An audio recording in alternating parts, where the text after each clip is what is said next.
बहुत समय पहले की बात है, जब धरती पर देवताओं और ऋषियों का वास था। तभी एक ऐसी घटना घटी जिससे शक्ति के पवित्र स्थानों, शक्ति पीठों का जन्म हुआ। ये कथा है माता सती, भगवान शिव और दक्ष प्रजापति की। माता सती दक्ष प्रजापति की पुत्री थी। उन्होंने भगवान शिव से विवाह किया था। भगवान शिव सरल, तपस्वी और वैरागी थे। वे संसार की मोह माया से दूर रहते थे। लेकिन दक्ष प्रजापति को शिवजी पसंद नहीं थे। उन्हें लगता था कि शिवजी उनकी बेटी के योग्य नहीं हैं। इसी कारण दक्ष और शिवजी के बीच हमेशा मनमुटाव बना रहता था। एक दिन दक्ष प्रजापति ने एक भव्य यज्ञ का आयोजन किया। उन्होंने सभी देवी देवताओं, ऋषियों और राजाओं को आमंत्रित किया, लेकिन जानबूझकर भगवान शिव और माता सती को नहीं बुलाया। जब माता सती को ये बात पता चली तो उनका मन व्याकुल हो उठा। उन्होंने सोचा, पिता का घर है, मुझे वहां जाना चाहिए। जब माता सती ने शिवजी से कहा कि वे यज्ञ में जाना चाहती हैं, तो शिवजी ने उन्हें रोकते हुए कहा, सती, बिना बुलाए जाना उचित नहीं है। तुम्हारे पिता मुझे स्वीकार नहीं करते, वहां जाकर तुम्हें अपमान सहना पड़ेगा। लेकिन माता सती बोली, स्वामी, वो मेरे पिता का घर है। एक बेटी को बिना बुलाए भी अपने पिता के घर जाने का अधिकार होता है। शिवजी ने उन्हें फिर समझाया, लेकिन सती का मन नहीं माना। आखिरकार माता सती अकेली ही यज्ञ में चली गईं। यज्ञ स्थल पर पहुंचते ही उन्होंने देखा कि सभी देवता और ऋषि वहां उपस्थित हैं, लेकिन कहीं भी भगवान शिव के लिए कोई स्थान नहीं था।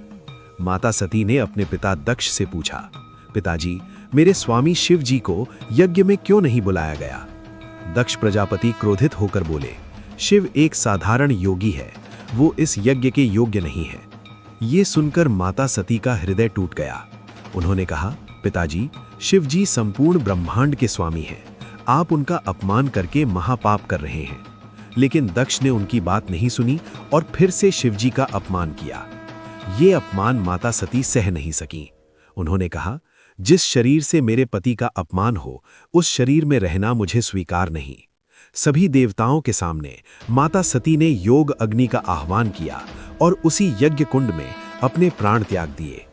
जब भगवान शिव को यह समाचार मिला तो उनका क्रोध पूरे ब्रह्मांड में फैल गया। उन्होंने अपने तेज से वीरभद्र को उत्पन्न किया और यज्ञ को नष्ट करने का आदेश दिया।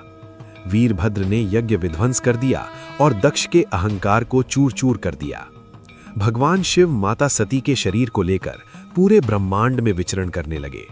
उनका दुख इतना गहरा था कि सृष्टि का संतुलन बिगड़ने लगा। देवता भयभीत हो गए और भगवान विष्णु के पास गए। तब भगवान विष्णु ने अपने सुदर्शन चक्र से माता सती के शरीर को खंडित किया। माता सती के शरीर के अंग धरती के अलग अलग स्थानों पर गिरे। जहां जहां उनके अंग गिरे, वहां वहां शक्ति पीठों का निर्माण हुआ। कामाख्या, कालीघाट, वैष्णो देवी, ज्वालामुखी, तारापीठ, हिंगलाज, पुरी। इसी प्रकार भारत और पड़ोसी देशों में 51 शक्तिपीठ स्थापित हुए। आज भी ये शक्तिपीठ मां शक्ति की उपासना के पवित्र केंद्र हैं। इस प्रकार माता सती के त्याग से शक्ति का प्राकट्य हुआ और यही कारण है कि आज भी भारत भूमि पर मां शक्ति की पूजा होती है।